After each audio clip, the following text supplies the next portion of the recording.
This episode is all about heavy metal. Hey everyone, welcome to the Trendcrusher podcast. I'm Peter K, aka Trendcrusher. As you can tell from the title, I got a chance to speak to Marta Gabriel of Crystal Viper. Their latest album, The Silver Key, released last week. Before we get to my chat with Marta, I'd like to play a song from an Indian heavy metal act, Kryptos.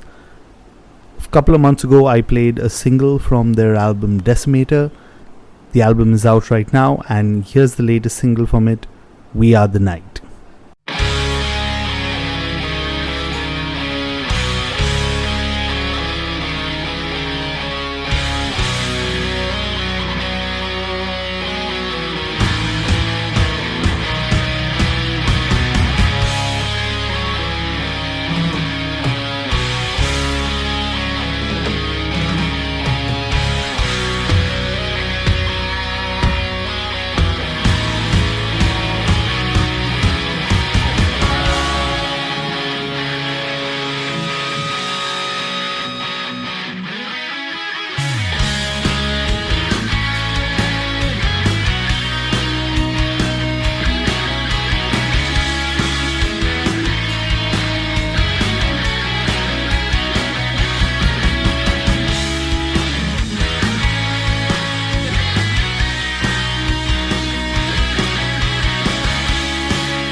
That was Kryptos with We Are the Night off their latest album Decimator. Do check out the show notes for more details about the album. Now on to my chat with Marta from Crystal Viper. I've been following the band for a while now, so it's great to hear about their entire process, their love for H.P. Lovecraft, and a lot more. Here it is. Hi, Marta. Welcome to the podcast. Hello, Peter. Thank you for having me. And since I do speak a little bit of Polish, Shema. Oh, cześć. Yeah, what I didn't add before we started recording is I actually lived in Wrocław for a couple of years, so I had to fortunately learn a bit of Polish to get by. So I'm pretty sure that your Polish friends also taught you some Polish swear words, right? Of course. It's classic. Yeah. And I mean, it came very handy during metal concerts when everyone's like screaming it to the band and stuff like that. But talking of concerts, I just noticed on your social media that you'll played a set over the weekend at Hellfest, and it looked very, very wet. It's also wet where I'm living here in India. But other than the rain, how was the entire experience at Hellfest? I mean, except traveling, because traveling to France and coming back to Poland was absolute disaster, including airlines lost our instruments, our luggage, and so on. But except that, the entire festival and our show, it was totally amazing. I really enjoyed it. I really liked it. Although it was raining like hell when we were performing, my guitar was completely wet. So it was for the first time in my life performing in such heavy rain. But audience were amazing. So huge respect to those who were not afraid of rain and stood strong during our live show. I really liked it. It was my first time attending at Hellfest in general. So I was surprised I was positively surprised when it comes to the entire organizations and how it looks overall. Have you ever been on Hellfest? No, unfortunately. And like every year I see the lineup and I was like, how can they make this lineup better? And they just keep topping it. So yeah, definitely in my bucket list. Yes, I truly recommend it to you. And not only watching band, but also to get this entire Hellfest experience, because there are so many cool things to see. Even when you are walking around, every single minute you can see something cool. You want to get a photo with it and so on. But well, in general, we are super happy that we played there. It was amazing, truly amazing. And actually, it's just the start of the festival season for those in Europe. And we'll definitely talk more about your appearances at the festivals because you're doing quite a few of them. But the reason why we're speaking is you released over the past weekend also your 9th studio album, The Silver Key. So congratulations on that. How does it feel now that the album's out? You got a chance to play some of the songs live at Hellfest. Tell me about that. Yeah, it was officially released 2 days ago, and we are very excited and very proud of this album. Entire recording session was very positive experience, especially because we were working all together in the recording studio, and it was completely different to what we were doing with our previous album, The Cult, because when we were recording The Cult, we had pandemic. So we were sitting at our homes, at our home recording studios. We haven't met, just send the tracks to the studio and that's it. And when it comes to recording The Silver Key, the entire experience regarding recording it was truly, truly amazing. The entire atmosphere when you are recording the album and you have possibilities to work with your bandmates, it's really it's a great moment, because even though all of us knows their job. We all know what we have to do to record in the recording studio. All of us knows our tracks that we need to, record for the album. It's different when we are all together, and also sometimes we have some brand new ideas during the recording, and the entire atmosphere is completely different. And also on the new album, you can find some new elements that we've never actually put on our previous albums before. So I really hope that people will enjoy it, because, well, I mean, it's a little bit different, but it's still Crystal Viper. You just need to check it for yourself. Yeah, that's true, right? And before we hit record, I was mentioning that I've been listening to you guys for a while. No affiliation with me being in Poland also, but it was just because I'm generally a fan of heavy metal.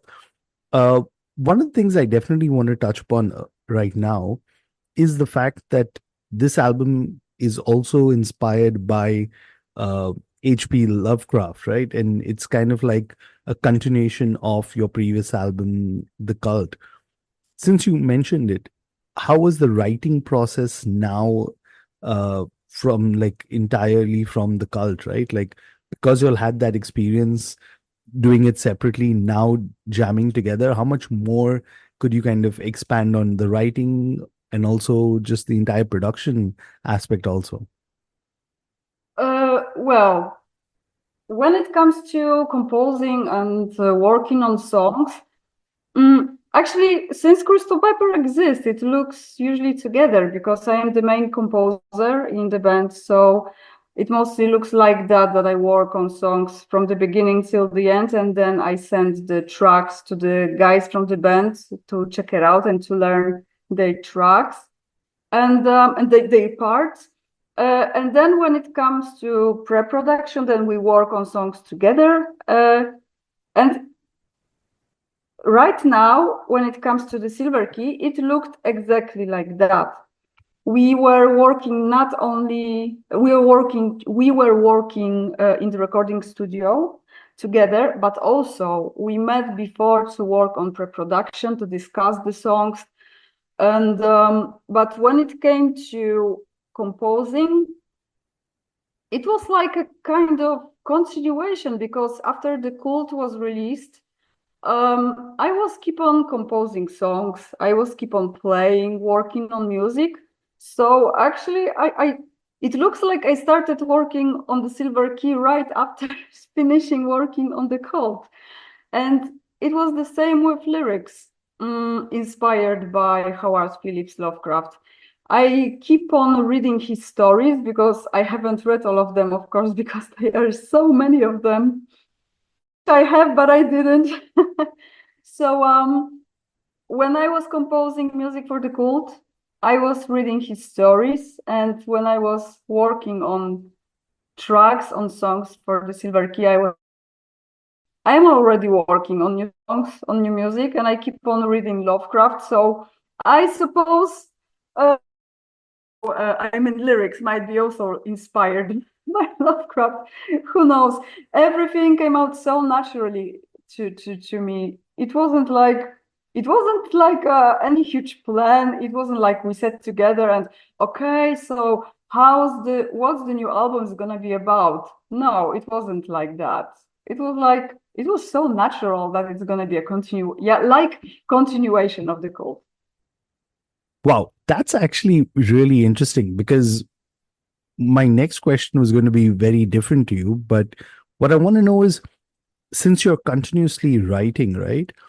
Is there a bank that sometimes you kind of pick off and say that, okay, these are riffs that I had and kind of add to a new album? Or is it that, everything that you work on, you're saying, okay, it's only for this, I'm going to be focused on these songs? What's that selection process like, especially since you're continuously writing?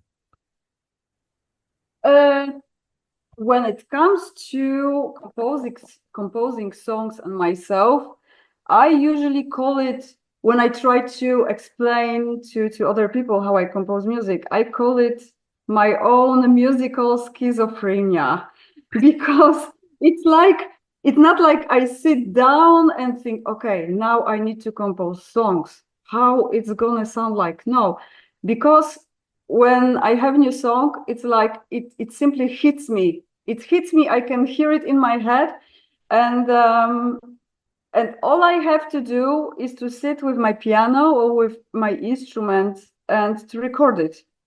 And at this point, I don't know yet if there's gonna be a new song for Crystal Viper album, or maybe for another project, or maybe just a song that only I will listen for the next couple of years because it's not good enough, for example, to be put on the album. But usually it looks like I'm recording song with my piano, but still having the arrangement in my head. I'm recording songs on my piano to not forget it. And when the right time comes, I just sit down with my bass, with my guitar, and I work on entire arrangement. And then I can tell already if this is a song for Crystal Viper or not. I have many songs already recorded that I have no idea what I will do with them in the future. I mean, right now I work on new projects, musical projects. So maybe I will use some of them, maybe not. I'm also working right now on my new solo album. So I keep on writing, I keep on composing, and where the song lands, it's a case of, you know, choosing if it's chosen or not for the album. But when the song is ready, I already know if it's suitable for Crystal Viper or not, because yes, as you mentioned before, this is our 9th album. We have fans who expect from us some specific music. So when we are choosing songs for the album, we try to choose the right ones to make ourselves happy and our fans to not be disappointed. So the thing that you described as, you composing music, a friend of mine described it once to me as catching lightning, right? You just catch lightning, write the song, and that's it. After that, you have no idea, right? Yeah, nicely said, actually. Okay. I definitely have a couple of follow-up questions to that, but I think at this point, let's play a song from the Silver Key. Which ones should we play for our listeners and why? Maybe let's start with Old House in the Mist. Okay, why that song? Well, because I was listening to Iron Maiden today, and the song reminds me of Iron Maiden. That's why. That was the first thought of mine. Okay, awesome. So if you're Iron Maiden fans, you're definitely going to love this one. Here's Old House in the Mist.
And that was Old House in the Mist. And I'm talking to Martha from Crystal Viper. Now, a couple of follow up questions that I had, and I had to hold it back, is since you talked about what your fans want to hear, do you still kind of read, fan messages or reviews of your music? And does that affect you, not affect you? Well, I try to stay in touch with Crystal Viper fans when it's possible. I keep on reading reviews if I see them, because it's not possible to read everything, um, because most of times I don't even know that there is a review of our album. I can only check them out if someone writes the review and send me the link, or will take a photo of the magazine. So yeah, this is an interesting thing for me to read. But when it comes to listening to other people, whether they like what we are doing or not, it's of course super nice if we work on the album, we release it, and our fans tell us that they love it, it's amazing work, and they really like the album. This is we really appreciate that, and these are the moments that make us feel like what we're doing, it has a sense, to us. Because when it comes to composing music for Crystal Viper, I feel it this way. I compose songs that I want to listen afterwards. It's almost like composing a soundtrack for myself. And I know it doesn't sound well, but let me get to the point. So it's almost like composing music soundtrack for myself, but at the same time there are people who like it. So this is an incredible feeling for me to know that the art I am creating, there are people who want to listen to it, and they are waiting for your next recordings, for your next songs. This is truly, truly amazing. I'm glad that you still read fan reviews, right? Because I feel, you know, while there is, of course, magazines and podcasts like mine or others who kind of talk, but at the end of the day, it's also about connecting one on one with the fans. I mean, that's one of the cool things about social media, right? You can actually connect one on one with your fans via the Instagram. Earlier, it used to be Facebook, which was more popular. YouTube, of course, you can actually see so many of the comments um, in there. But one of the things I also want to talk to you about, and it's especially since, like I mentioned at the start, I lived in Poland. I, in recent years, haven't kept that much in touch with the Polish music scene. So, as someone who lives in Poland, are there some bands that you would recommend me, but also our listeners, to check out? Heavy metal, whatever kind of music you'd recommend? Well, Poland is mostly known from black and death metal, from more, extreme genres of metal. And actually, when it comes to Polish music that I listen, I really like Vader. I recently became a fan of Decapitated. I saw them live a couple of months ago, and they just blown my mind. They were so good on stage. We also, of course, we have Behemoth. So if someone likes music like this black metal style, I really recommend it. Well, we have Hate as well. Well, that will be it, I think. No, so it's cool that you mentioned them because uh, Vader and Hate actually did like a full Asia tour, and they stopped in Mumbai last year. So I got a chance to do a meet and greet also. So it was literally like, "Hey Peter, meet Peter," and that's something like my friends were like kind of saying like, are you going to actually meet him? And it actually happened. So that was really cool. And yeah, Vader have been around for really, really long. I mean, they're easily one of the bands that I think everyone get into when they first get into like death metal. It's them. Decapitated if you're more into like the technical death metal side and all of that. So yeah, they're really, really good bands.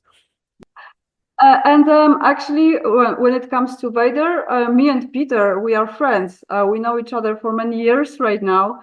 A couple of years ago, he recorded guest vocals for one of Crystal Viper albums for one song. When we recorded a cover song from Vader, later on, a couple of years ago, I recorded guest vocals for one of Vader's song, and I was also designing their stage clubs many years ago. So yeah.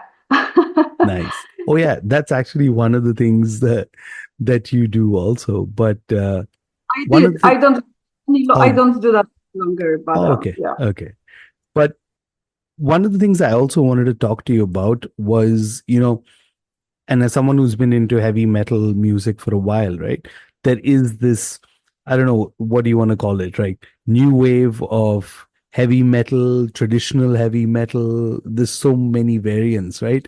And as one of the bands who started out early, y'all have kind of also become part of that movement. Uh, do you kind of feel associated with it? What are your thoughts on that currently?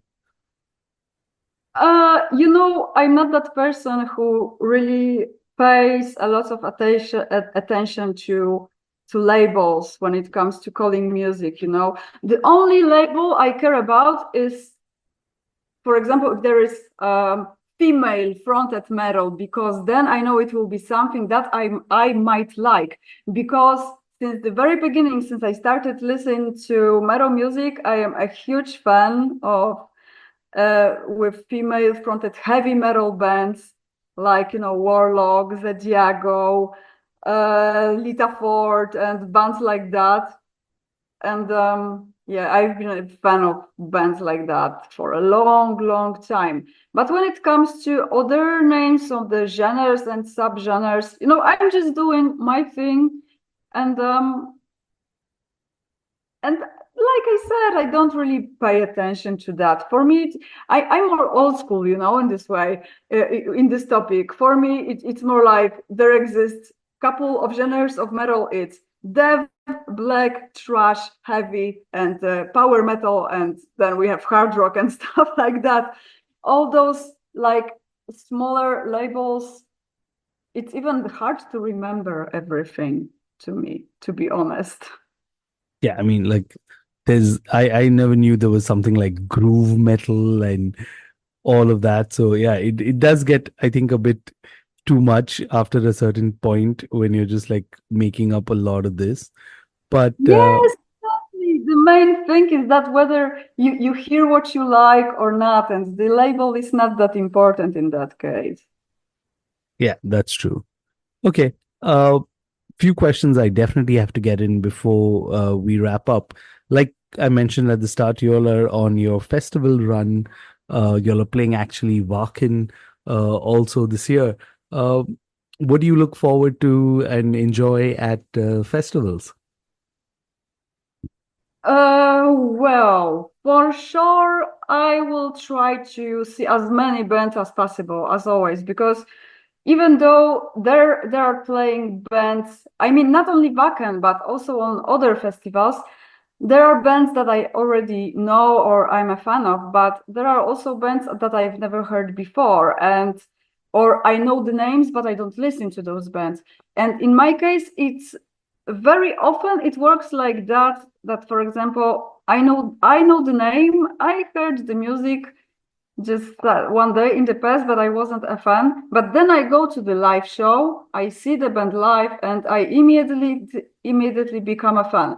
That it was like that, for example, with Immortal. I remember it was at Bang Your Head Festival. We played there with Crystal Viper many couple of years ago, and there was Immortal. And man, when I saw them live, it was like like a huge piece of music would hit my head. And since then, I'm a huge fan of Immortal. So it happens like that. So I try to attend to as many live shows as possible. Yeah, and I think everyone should, right? Because I feel that, especially with technology nowadays, we're so used to like streaming and watching stuff, but there's nothing like actually being in person, like kind of watching the bands, because it's a completely different experience, right? That entire live thing. Um, you're also doing later on in October a headlining tour with Savage Master. What are you looking forward to that? I really can't wait. I really can't wait, especially because I am 100% sure it's gonna be an amazing tour and it will be fun.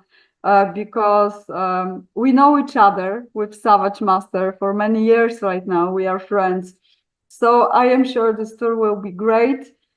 And well, touring is amazing itself because I'm that kind of a person who loves to perform live. I could stay on tour for entire year, you know. Wow. I wouldn't need a house, nothing. I could stay on tour permanently. I love playing live so much. Yeah, so I'm really, really looking forward to it, and I'm sure it will be fun. What's your favorite aspect actually about touring live, since you said? Because I hear when I speak to bands, there are various kind of things, right? Like the first week is kind of the fun, second week, third week, then it kind of gets tougher. But what's something that you enjoy about touring with your band? Touring, the thing that I enjoy most when I am on tour are live shows itself. Because when I go on stage, it's like shot of adrenaline in my veins. You know, these are the moments I really feel alive. You see, there are people who need to jump with parachute or jump on a bungee to feel that they are alive, to feel this adrenaline. I just, when it comes to me, put me on stage, give me my guitar and let me play. And that's it. And I am happy. So this is for sure. This is the most important and greatest thing on tour when I can go on tour with my band. Yeah, that's true, right? I think like everyone has something of their own that kind of helps them, I guess, like you said, give you the shot of adrenaline, right? And for you, it is live shows.